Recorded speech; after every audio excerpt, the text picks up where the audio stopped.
রাত্রে তাহাজ্জুদের নামাজ পড়ে আল্লাহ তাআলার এই শক্তিশালী নামটি শুধু আপনারা 100 বার পড়েন, তারপর দেখুন কিভাবে আপনার ভাগ্য পরিবর্তন হয়, কিভাবে আপনার ধন সম্পদ টাকা পয়সা বৃদ্ধি হয়। এই আমল করে আমার দেখা 4 জন লোকে ফলাফল পেয়েছে। একজনকে তো শ্বশুরবাড়ি, এমনকি তার নিজের বাড়িতেও তার এলাকায়ও তাকে অনেকে পছন্দ করতো না, টাকা পয়সা না থাকার কারণে বেশি একটা দাম পেত না। এক পর্যায়ে একদিন তার শ্বশুর বাড়িতে কেউ এই টাকা না থাকার কারণে সে অপমানিত হয়ে ওইখান থেকে চলে গিয়েছিল এবং আমল করে আজ সে ধনী সম্পদশালী হয়েছে। যদি আপনারা নিয়মটা ফলো করে আমল করতে পারেন, আপনার জীবনের অভাব অনটন দারিদ্রতা বিপদ আপদ কোনো কিছু ইনশাআল্লাহ থাকবে না, যদি আপনার শর্ত এবং নিয়মটা ঠিক করে ফলো করে আমলটা করতে পারেন। তাই বলছি যে টেনে ভিডিও দেখেন, হয়তো নিয়মটা মিস হয়ে যাবে, দোয়া কাজে আসবে না। তাই না টেনে সম্পূর্ণ ভিডিও দেখার অনুরোধ রইল। আর যারা চ্যানেলটি সাবস্ক্রাইব করবেন অবশ্যই আপনাদেরও মনের আশা পূর্ণ হবে ইনশাআল্লাহ। তো যারা আমলটি করবেন অবশ্যই লাইক করবেন এবং আপনারা কমেন্টে সকলেই লিখুন আমিন। প্রিয় বন্ধুরা, যদি আপনারা ইতিমধ্যে অভাব অনটনে থেকে থাকেন, দারিদ্রতার মধ্যে থেকে থাকেন, আপনি একদম বেকার অবস্থায় রয়েছেন, কোনো কিছুই যেন কোনোভাবে হচ্ছে না, আপনি অনেক টাকা কামাই করছেন, অনেক টাকা ইনকাম করছেন, কিন্তু সংসার থেকে যেন কোনোভাবে অভাব দূর হচ্ছে না, আপনার দারিদ্রতা দূর হচ্ছে না, আপনি দিন দিন গরিব হয়ে যাচ্ছেন এবং কি দেখা যাচ্ছে আপনি বিদেশ যেতে পারছেন না, আপনি বিপদ আপদে পড়ে আছেন এবং আপনার কোনো কাজের ব্যবস্থা হচ্ছে না, আপনাকে বলছি আজ রাতে আপনি তাহাজ্জুদের নামাজ পড়ে আল্লাহ তাআলার কাছে দোয়া করুন। কাল সকাল থেকে আপনি ফলাফল নিশ্চয়ই দেখতে পারবেন। আপনি আজ রাতে আমল করবেন, কাল থেকে ফলাফল দেখতে পারবেন। কারণ তাহাজ্জুদের সময় খুব গুরুত্বপূর্ণ একটি সময়। ওই সময় আল্লাহ তার বান্দার সাথে সরাসরি সম্পর্ক স্থাপন করেন। আর ওই সময় যদি আপনি আল্লাহ তাআলার কাছে তাহাজ্জুদের নামাজ পড়ে কিছু চান এবং এই নিয়মে এই পদ্ধতি আল্লাহ তাআলার এই শক্তিশালী নামটি পড়তে পারেন, আল্লাহ তাআলা আপনার সকল চাওয়া পূর্ণ করবেন। আল্লাহ রাব্বুল আলামিন কিন্তু ওই রাত্রে শেষ অংশে আল্লাহ রাব্বুল আলামিন নিম্ন আকাশে নেমে আসেন, এসে তার বান্দাদেরকে ডাকতে থাকেন, কার কি লাগবে, কে অভাবে আছে, কে কি বিপদগ্রস্ত আছে, কার কি লাগবে, এইভাবে আল্লাহ রাব্বুল আলামিন প্রত্যেকটা মানুষকে ডাকতে থাকেন। কেউ যদি অভাবী থাকে আমার কাছে চাইলে তার অভাব মোচন করে দেব, কেউ পাপী থাকলে আমার কাছে ক্ষমা চাইলে তাকে আমি মাফ করে দেব, কেউ অসুস্থতা থাকলে তাকে আমি সুস্থ করে দেব। এইভাবে আল্লাহ রাব্বুল আলামিন সুবহে সাদেক পর্যন্ত ডাকতে থাকেন। আর ওই সময় যদি আমরা তাহাজ্জুদের নামাজ পড়ে আল্লাহ তাআলার এই শক্তিশালী নামের ওসিলায় যদি আল্লাহ তাআলার কাছে কোনো কিছু চাই, আল্লাহর কসম করে বলছে আল্লাহ রাব্বুল আলামিন আপনার চাওয়া পূর্ণ করবে। এই নামের এত পাওয়ারফুল যে এই নাম ধরে আল্লাহ তাআলার কাছে কোনো কিছু চাইলে আল্লাহ তাআলা তার সাথে পূর্ণ করে দেন এবং তার মনের আশা পূর্ণ করে দেন। সে যা চাইবে আল্লাহ তাআলা তাই দান করবেন। কারণ আল্লাহ রাব্বুল আলামিন পবিত্র কুরআনে বলেন, উদউনি আস্তাজিব লাকুম, তোমরা আমাকে ডাকো আমি তোমাদের ডাকে সাড়া দেব। আল্লাহ রাব্বুল আলামিন আরো বলেন, তোমরা আমার কাছে দোয়া করো আমি তোমাদের দোয়া কবুল করব। আল্লাহ রাব্বুল আলামিন যেমন বলছেন যে তোমরা আমার কাছে দোয়া করো আমি তোমাদের দোয়া কবুল করব, কিন্তু এখানে কিছু শর্ত রয়েছে। আল্লাহ রাসূল সাল্লাল্লাহু আলাইহি ওয়াসাল্লাম বলেন, যখন কোনো বান্দা আল্লাহ তাআলার কাছে নিয়ম এবং শর্ত ঠিক রেখে আমল করে, আল্লাহ রাব্বুল আলামিন সাথে তা কবুল করেন এবং তার চাওয়া দুনিয়াতে পূর্ণ করে দেন। অবশ্যই নিয়ম এবং শর্ত মানতে হবে। যদি তা ঠিক থাকে আল্লাহ রাব্বুল আলামিন তার বান্দাকে খালি হাতে ফেরত দিতে লজ্জাবোধ করেন। আল্লাহ রাব্বুল আলামিন কখনো তার বান্দাকে খালি হাতে ফেরত দেন না। তো আল্লাহ রাব্বুল আলামিনের কাছে কিভাবে চাইবেন, কিভাবে চাইলে পাবেন, সেটা আল্লাহ রাসূল সাল্লাল্লাহু আলাইহি ওয়াসাল্লাম শিখিয়ে গেছেন। আল্লাহ রাব্বুল আলামিনের কাছে যদি চাই আমাদের ভাগ্য পরিবর্তন হবে। দোয়াই কেবল পারে আপনার আমার ভাগ্য পরিবর্তন করতে। অন্য কোনো পদ্ধতি, অন্য কোনো ওয়ে নেই যে আমাদের ভাগ্য পরিবর্তন করতে পারে। যেমন শর্ত আপনাকে মানতে হবে। শর্ত কি? এই 4টি শর্ত যদি আপনি না মানেন তাহলে আপনার দোয়া কবুল করা হবে না। এক হচ্ছে, যে ব্যক্তি হারাম খাবার খাবে আল্লাহ রাব্বুল আলামিন ওই ব্যক্তির দোয়া কবুল করেন না। আল্লাহ রাব্বুল আলামিন পবিত্র, তিনি পবিত্রতা পছন্দ করেন। আপনি যদি হারাম খাবার খেয়ে দোয়া করেন তাহলে আপনার দোয়া কাজে আসবে না। দ্বিতীয়ত হচ্ছে, যে ব্যক্তি আত্মীয় সম্পর্ক চিহ্নিত করার দোয়া করে, দোয়াতে বলে আমি অমুককে দেখতে চাই না, তার সাথে সম্পর্ক রাখতে চাই না, তাকে আমি পছন্দ করি না, এমন কথাবার্তা বললে ওই ব্যক্তির দোয়াও আল্লাহ রাব্বুল আলামিন কখনোই কবুল করেন না।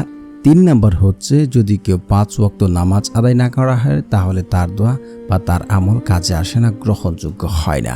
তো 5 ওয়াক্ত নামাজ আদায় করলে আল্লাহ রাব্বুল আলামিন এমনিতেই তার অভাব অনটন দারিদ্রতা দূর করে দেন, রিজিকের সমস্যা দূর করে দেন। 4 নম্বর হচ্ছে আপনি আমল করছেন, আবার পুনরায় পাপ কাজ করছেন, হারাম দোয়া করছেন, আল্লাহর নাফরমানি করছেন, তাহলে আপনার দোয়াও আল্লাহ তাআলা কখনোই কবুল করবেন না, কখনোই না। এবং আমল করার ক্ষেত্রে কখনোই আপনি তাড়াহুড়া করতে যাইবেন না। যদি তাড়াহুড়াটা করে ফেলেন তাহলে আপনার দোয়া কখনোই কাজে আসবে না। কারণ একটি হাদিস আছে যে বান্দা যদি বলে যে আমার দোয়া কবুল করলো না, তাহলে তার দোয়া কবুল হবে না। মানে বান্দার দোয়া ততক্ষণ পর্যন্ত কবুল হয় যতক্ষণ পর্যন্ত সে বলে যে আমার দোয়া কবুল করা হলো না। তো কখনোই তাড়াহুড়া করতে যাবেন না। কখন দিলে ভালো হবে, কি দিলে ভালো হবে, আমার থেকে আপনার থেকে আল্লাহ তাআলাই ভালো জানেন। একটি কথা আপনি সবসময় মনে রাখবেন, আপনার কপালে বা আপনার রিজিক যদি আল্লাহ রাব্বুল আলামিন 100 কোটি টাকা লিখে রাখেন, আপনি 100 কোটি টাকা ইনকাম করার পরেই আপনি মৃত্যুবরণ করবেন। তার আগে আপনার মৃত্যুবরণ হবে না, কখনোই না। তো ধৈর্য ধরুন, কখন দিলে ভালো হবে, কি দিলে ভালো হবে, আমার থেকে আপনার থেকে আল্লাহ রাব্বুল আলামিনই ভালো জানেন। তাই কখনো হতাশ হবেন না। হয়তো সময় খারাপ যাচ্ছে, তার ভিতরে আপনার জন্য কোনো মঙ্গল বা কল্যাণ রয়েছে, তো কখনো তাড়াহুড়া করতে চাইবেন না। এখন কথা হচ্ছে তাহলে আজকের এই আমলটি আমরা কিভাবে করব। আজকের এই আমলটি করার জন্য আপনারা সর্বপ্রথম উত্তম রূপে ওযু করে আসবেন। উত্তম রূপে ওযু করার পর আপনারা জায়নামাজ বেছে 2 রাকাত, 4 রাকাত, 8 রাকাত, 12 রাকাত, আপনার যত রাকাত ভালো লাগে আপনি তাহাজ্জুদের নামাজটি পড়ে নেবেন। তাহাজ্জুদের নামাজ পড়ে আপনি জায়নামাজে বসে আপনি ইস্তেগফার পড়বেন। ইস্তেগফারের বহু ফজিলত রয়েছে ভাই। আপনি যদি ইস্তেগফার পড়তে পারেন সঠিক নিয়মে বা সঠিক উচ্চারণে, ইনশাআল্লাহ আপনার দোয়া কবুল হবে। কারণ ইস্তেগফারের এত ফজিলত যা আপনি কল্পনা করতে পারবেন না। আপনি আবু দাউদের হাদিস 1518 নম্বর হাদিসটা একটু যাচাই করবেন এবং সূরা নূহ আয়াত নাম্বার 10 থেকে 12টা একটু যাচাই করে দেখবেন। যে ব্যক্তি ইস্তেগফার পড়ে আল্লাহ তাআলার কাছে ক্ষমা চাই, ফিরে আসে, আল্লাহ রাব্বুল আলামিন ওই ব্যক্তির অভাব অনটন দারিদ্রতা বিপদ আপদ সবকিছু দূর করে তার সন্তান সন্তুষ্টি দিয়ে ভরিয়ে দেন। শুধু তাই নয়, আল্লাহ রাব্বুল আলামিন ওই ব্যক্তিকে এমন জায়গা থেকে, এমন সকল উৎস থেকে রিজিক দান করবেন যা সে কোনোদিন চিন্তা করেনি এবং কল্পনাও করেনি। অবশ্যই আপনারা 21 বার ইস্তেগফার পড়ে নেবেন। আস্তাগফিরুল্লাহ, আস্তাগফিরুল্লাহ, আস্তাগফিরুল্লাহ। তারপরে হচ্ছে আপনারা পড়ে নেবেন এই দুটি জিকির 100 বার করে। সুবহানাল্লাহ, সুবহানাল্লাহ, সুবহানাল্লাহ, লা ইলাহা ইল্লাল্লাহ, লা ইলাহা ইল্লাল্লাহ, লা ইলাহা ইল্লাল্লাহ। তারপর আপনারা পড়ে নেবেন দুরূদ শরীফ।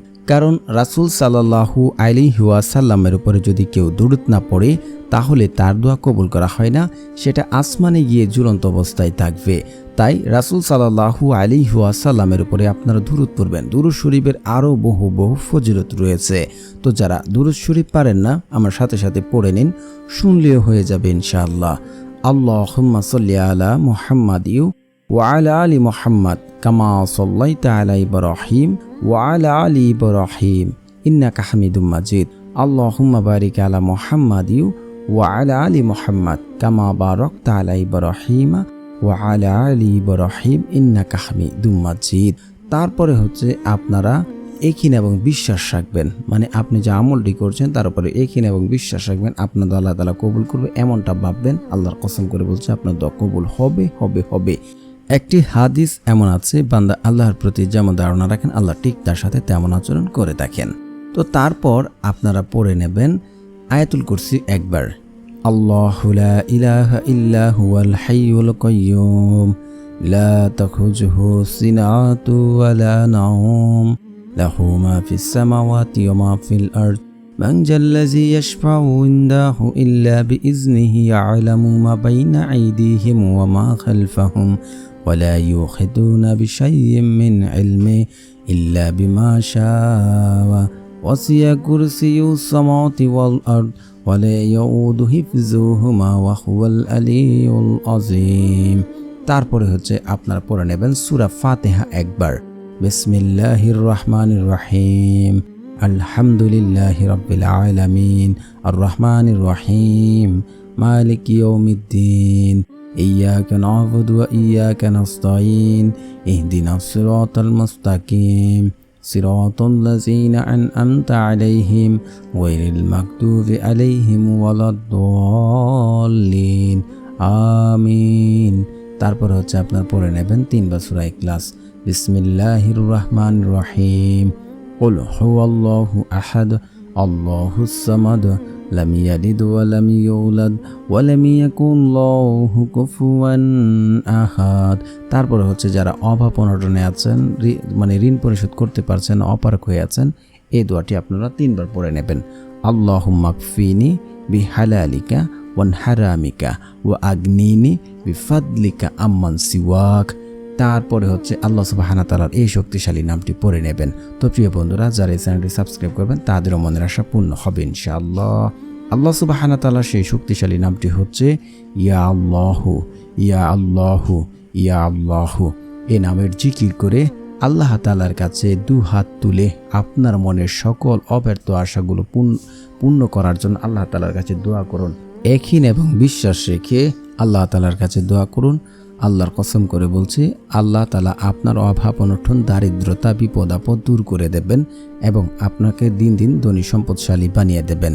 তো প্রিয় বন্ধুরা, যারা আমলটি করবেন একটি লাইক করবেন এবং কমেন্টে আপনাদের মনের আশাগুলো লিখবেন এবং সকলেই লিখুন আমিন আমিন আমিন। ইনশাআল্লাহ মনের আশাগুলো পূর্ণ হবেই।